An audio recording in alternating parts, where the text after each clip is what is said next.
Hello.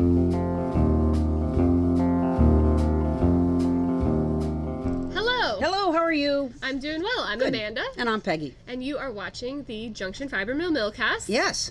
This is a pre-recorded episode for while I'm away on maternity leave. Yep. But I'm really excited about this one. This one is really honestly very. I can't believe we've sat on this long enough to make it. Well, let's start with who we're about to introduce you to, and then on the other side we'll explain, or do you want to do it up front? Ooh, that's a good question. We didn't really plan that out. Why don't we talk about it up front a little bit? I think we should give a little more backstory of why we're talking to this person and what our thing is here. So we interviewed the author of Vanishing Fleece, Clara Parkes, and this is the book, Yes. Vanishing Fleece. And Amanda and I both read this book, like just as we were starting to get going with the mill 3 years ago. I think I was maybe 95% sure we were going to start a mill, Right. and then I found this book at my local bookstore, the Norwich bookstore, picked it up, read it really quickly, and it just sort of it amplified my excitement about the idea to start a mill, because she really takes you through the process of, okay, so you find yourself with a whole bunch of fleece. How do you get what do you do with into yarn? What services are offered in the United States? And she takes you on an adventure, yes, like you wouldn't believe. I mean, look at this cover. This is such a perfect cover for it.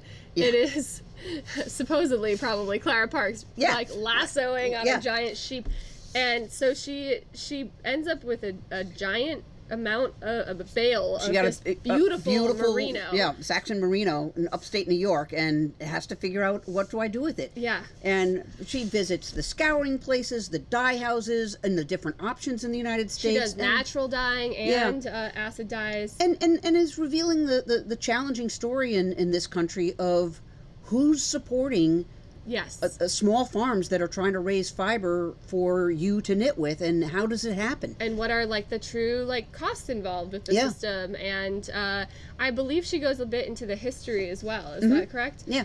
And then since the book was published, even some of these places that she uses are no longer are no longer right. And places like us have sprung up meanwhile. So Right. so there's sort of ebb and flow. The ebb and flow. But we thought it would be very cool to interview Clara, and we're about to show you that interview. But what inspired us was we work with local sheep farms, up the street kind of thing. And we thought, well, why don't we put together a little kit that would include an autographed copy of the book, yes, and a skein of yarn from hyper-local. These are both of the farms we chose are in Norwich, which is the next town over. It's the town I live in. Super, super local, super small quantity of fleece that we're able to get from them. Shall we show them? Yes. So what we have on offer is a bundle with the book, signed copy like Peg said, and then you're going to get one of these 3 skeins of yarn. It's going to be a surprise which It's one. a surprise. But they're all super lovely. These 2 are from a farm called Bosca Verde Farm in Norwich. Peter and his wife run the farm, and they raise fine fleece Shetland. Yeah. Beautiful, beautiful sheep. You can see, here's a picture of them. This is so... okay. Amanda, look at this. Okay, Amanda designed this, and then on the back side, you'll see a description of the farm and about a little bit about Clara Parkes. And I mean, the card itself is Cody took something. the photo. I'm going to give him full photo cred. It's just fantastic. Yeah, so you're either going to get that one, or we've got this beautiful Jacob fleece. Jacob is, a heritage breed. They're those guys with the polka dots and the 4 sets of horns. Oh, here we go. Yes. Yeah. So Jacob this is fleece. Hogwash Farm over in Norwich, and that's a picture taken by Leslie of her flock. Yeah, and it's, I'll actually just read it. It's a small, diversified family farm focused on healthy pasture-raised meat and rare heritage breed animals that thrive in our rough New England climate. So she is, she's raising these sheep. Yep. I love going to her farm stand. I do that quite frequently because you can see the sheep, especially during lambing season. It's so fun. Yeah, Jacob lambs are so cute. They're so, so cute. So this is a lovely sort of worsted weight 2-ply, and then these guys are, sort of a DK weight 3-ply, all spun here at the mill, all hyper local. So What it is a kit or a bundle that includes a signed copy of Vanishing Fleece by Clara Parkes, which Right, and I've got to tell you what she wrote on the inside. Okay. In wool we trust.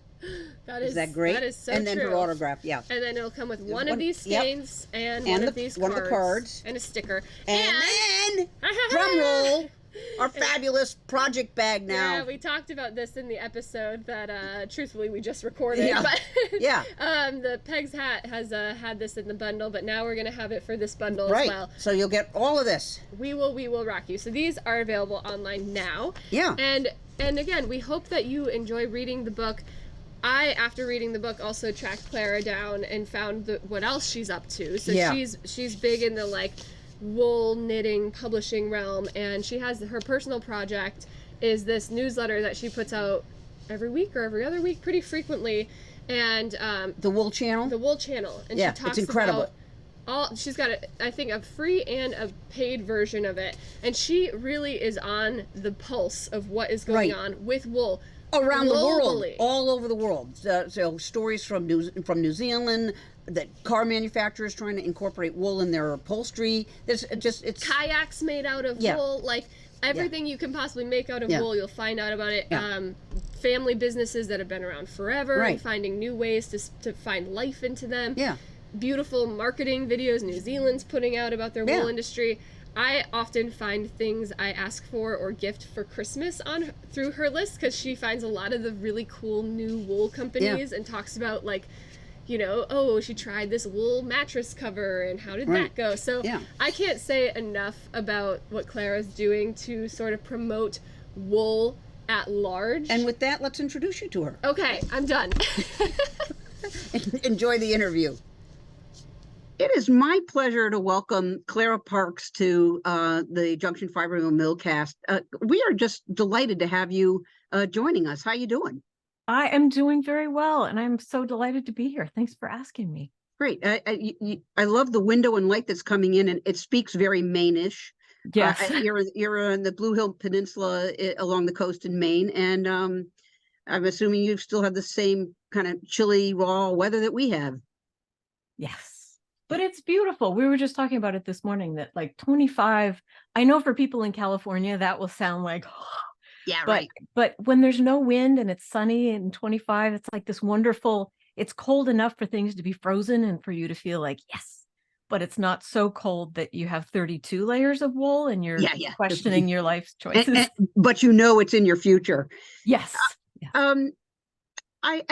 I think somewhere I heard that you referred to yourself as a reporter, and and that makes total sense. As I sort of have, let me back up. You have a book, you have an incredible online presence.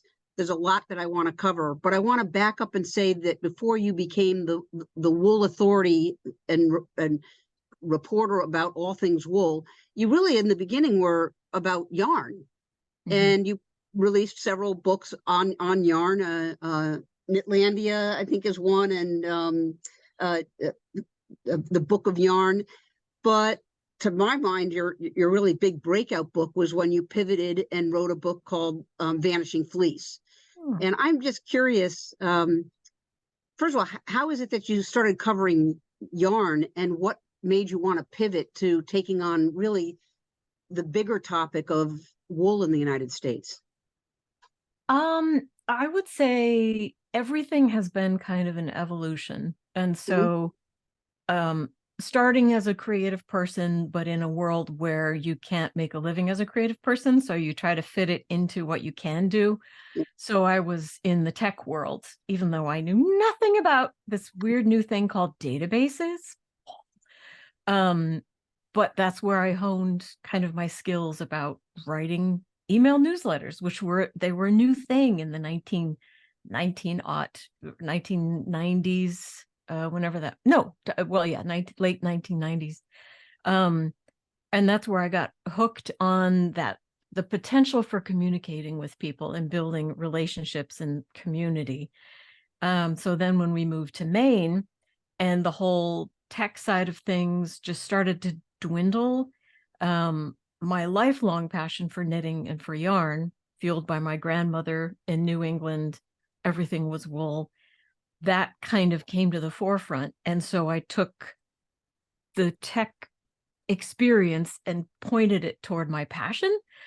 And at that point, everybody was designing patterns and doing beautiful stuff, but I'm not that's not my core competency, but I'm so fascinated with materials. And so that's where it began, when I saw this new thing called online ordering was happening. And you would get this yarn and you think, well, this is nothing at all like what I thought it would be. How is that possible?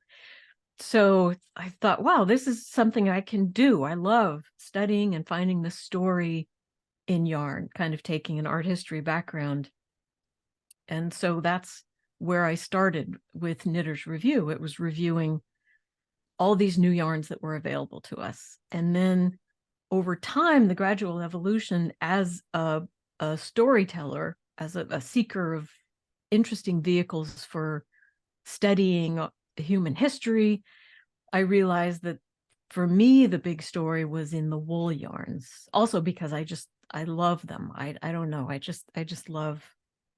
I get it. You get, yeah, it's just holding the material. It's just something so that's when I started to shift away from just yarn into wool yarns. So there was the Knitter's Book of Wool, but then it just kept on moving. And that's when I realized, maybe 13 years in, that I'm good at reviewing people's yarns, but I've never actually tried to commercially make one myself. Right. And it's kind of rude to critique other people's yarns when you don't know the mountains they had to climb to even get that yarn to you. So that's when I started a project that became what I wrote about in Vanishing Fleece. Yeah, so the book Vanishing Fleece, I read it again because I knew I was going to be interviewing you. The first time I read it, we had just started the mill, and so reading the book, I was like, oh wow. And now, of course, I read it again, and there's whole sections I want to actually read out loud to people to say, no, this is what you, because your voice, the way you tell the story, and the way you bring us to these different locations and bring it all to life is just fabulous.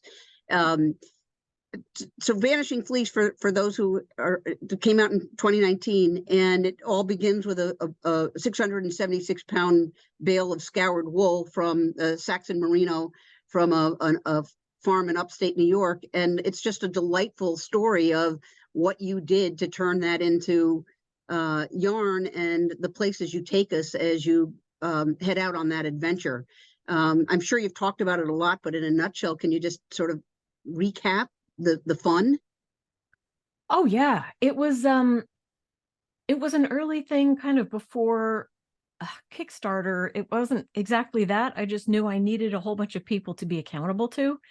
And so I launched it as this adventure that we would all go on together. I would be absolutely honest, even when I screwed up, even when I thought that things were a disaster, and people would keep me accountable. And that's how the project operated. And I thought so blithely, I'll make 3 yarns in 1 year. First, I thought 5 in 6 months. Insert laughter here. But basically it was, I'm going to take this bale of wool and I'm going to take it to 3 different, first I'm going to follow it straight from shearing day all the way through scouring in Texas. I'm going to get into that scouring plant that we normally never get to see inside. And then I want to take it to 3 different mills and make 3 totally different yarns from the exact same fiber. So kind of a scientific, how cool, the exact same fiber can look so different depending on where it is spun and how it is spun. And in the process of doing that, I just absolutely fell in love with these people and with the plight of those who are trying to bring wool into the world now. And that's where I really became passionate about kind of building a consumer movement. It can start in the fiber arts world because we are very connected and very passionate people who are connected to our materials, but it really needs to go into the larger world. Otherwise, if companies don't see a consumer demand, they're never going to change what they do. So yeah, and it's funny that so your book came out in 2019, and as I was reading it, I was like, yeah, I think that mill might still be on the market. You really you sort of captured it right in the point where it's at a tipping point. Is it going to make it or is it not? Fresh blood comes in. Amanda and I, yep, let's go start a mill. We've since learned there's lots of other folks trying to start up small mills, but it's hard work. It takes capital, and you're right. If there isn't a demand, let's back up. If there isn't an appreciation for the raw materials, understanding of them. Yeah. Right. How much do you think it has changed? Has the business changed in the U.S. since you wrote Vanishing Fleece? I think I see a really strong kind of undercurrent of people who are passionate and who are trying to do something. Mm-hmm. I still see a lot of threats. The fact that I'm trying to even remember the fact that the dye house that I wrote about closed, and then the other dye house that I said everybody, the other place, that place closed. Right. And so there's still a lot of losses, but I see kind of what's happening on the ground closer to the farm in like the realm of what you're doing, really connecting to the pulse of the sheep, all the way up to like what Jacob Long is trying to do at American Woolen Company in Connecticut, trying to actually like, we're going to make fabric and we're going to bring manufacturing and we're going to actually have a jacket that was made in the same place where so I'm heartened, I'm encouraged by that. Right. But I just got the latest LL Bean catalog. I hadn't really thought about how LL Bean. I should let me make some connections here. So the book is amazing. It's called Vanishing Fleece, and if you haven't read it, you really need to. As you knit with your wool yarns, it's such an eye opener, and it's a delightful. Like you said, you met great characters. It's delightful, but then fast forward, you have launched an online communication / let's build a community, the wool channel, and you're sort of if I'm operating at a mill at 50 feet off the ground, Vanishing Fleece to my mind is sort of like 1,000 feet off the ground, and then the wool channel that's like 50,000 feet, and taking a look at the issue of wool globally, which brings me back to you're bringing up LL Bean. I think we all think of LL Bean as this iconic Freeport, Maine, close to the earth, duck hunting and flannel shirts. And actually, so much of their pullovers and their product is petroleum based. Where's the wool? Yeah. And every year I have my annual LL Bean catalog rant because. And, they've started to reply, well, actually, we do offer some wool products, but they never advertise them. Yeah. Or they aren't, it's a complete mismatch between the fiber and how the yarn was spun and the garment that it's going into. The men still have that fabulous rag wool sweater. Mm-hmm. But women in this latest catalog, it's all petroleum based, except for one thing, which is all about the finest cashmere. We traveled all the way to Mongolia. Well, that's where it all comes from. You didn't travel anywhere. You just contacted your broker and said, right. So, however, the whole front cover is devoted to sheepskin slippers. So that to me, it's something. It's not, but there's just so much work to be done. Now everybody's promoting how we're creating these fabulous fleece, not wool, jackets made out of recycled polyester, which actually in truth is recycled soda bottles. And once you make it into clothes, very rarely does it get recycled again. So it's still a dead end. Right. You're just still kicking the can down the road. Right. And this is the kind of topics, to my mind, that's what you're covering in the Wool Channel. Which do you want to describe what is the Wool Channel? I call it the elevator pitch for a 3-floor ride would be a platform, publication, and community dedicated to giving wool a voice in the world.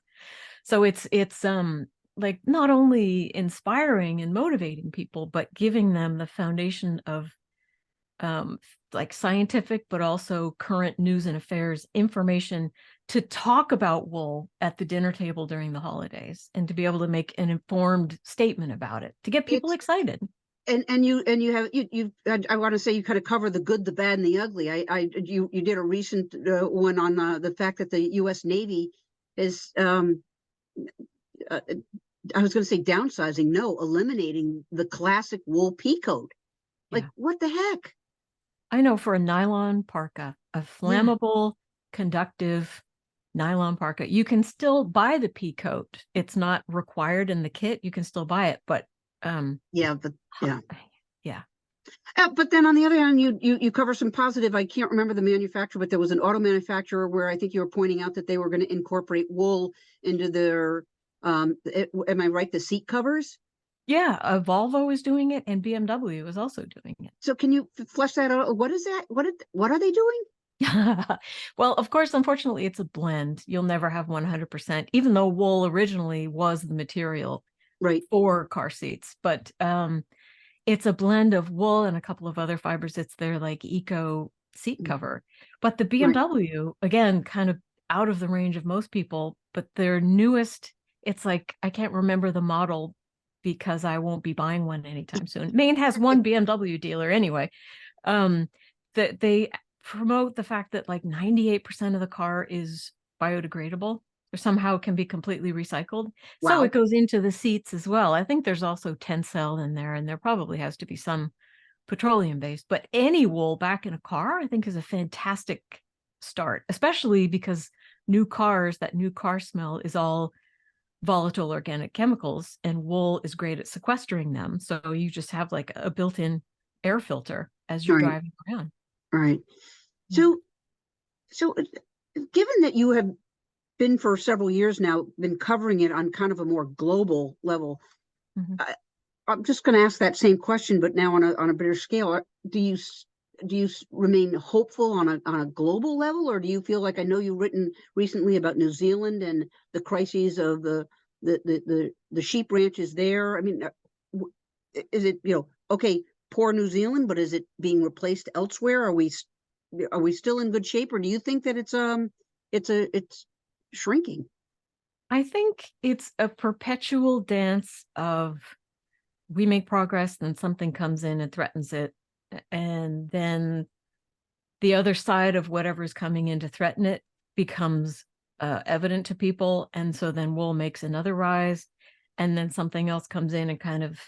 So, for example, what's happening in New Zealand, the lowest sheep to human ratio in what was it, the last 50 years. And it's because of carbon, all these big corporations trying to buy their way out of their carbon footprint by planting trees and so valuable farmland, because wool, especially the grades of wool that are grown in New Zealand, they're not the super soft, tender merino always. They're not getting enough money. If they can turn $3 million annual revenue into 50 by just letting a corporation come in and plant trees in that land, there's very little incentive for them to continue letting sheep graze on it.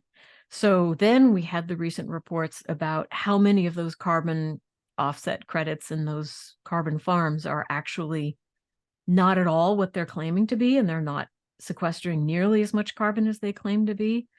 And I think that needs more investigation, and then we can come back in with more information about how, well, actually, wool and sheep, they're extraordinary at carbon sequestration. So then maybe we could see corporations, okay, well, instead of planting trees, let's Hey, fund sheep farms, let's start a or sheep let's farm. do I can't remember what it's called, something culture, where we have the trees and the sheep grazing in the same land. Like there Right. are.